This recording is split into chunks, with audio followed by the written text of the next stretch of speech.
In today's video, I'm going to teach you how to connect OneNote to Notion with Zapier.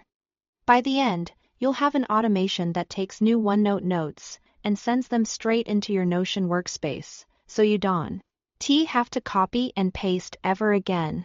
First, head over to Zapier and either log in or sign up if you haven't already. Zapier is the automation glue. Here it listens for something to happen in one app and then performs an action in another. All in the background. Once you are in, click the Create button and choose Zap to start building your workflow. A Zap has two parts, a trigger that starts the automation and an action that follows. For the trigger, search for Microsoft OneNote and select it as your trigger app. When Zapier asks for the trigger event, choose New Note in Section. This tells Zapier to watch a specific section in OneNote for any new notes you add. Connect your Microsoft account when prompted. Then pick the exact notebook and section you want to monitor. It's a good idea to choose a section dedicated to items you actually want to send to Notion, so your workflow stays clean and intentional. Next, test the trigger. Zapier will try to pull in a recent note from that section.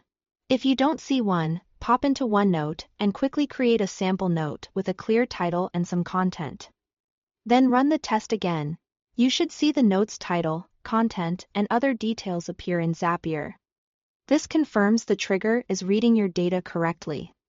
Now set up the action. Search for Notion as the Action app.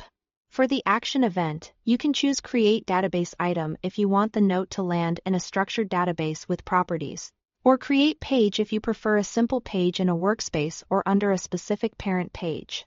Connect your Notion account, authorize access, and select the target database or parent location where the items should go.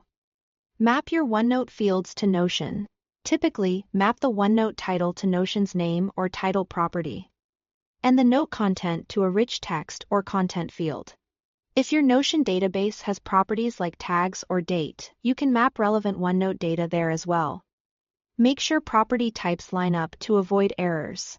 Run a test for the action. Check Notion to confirm the new item or page appears exactly as expected.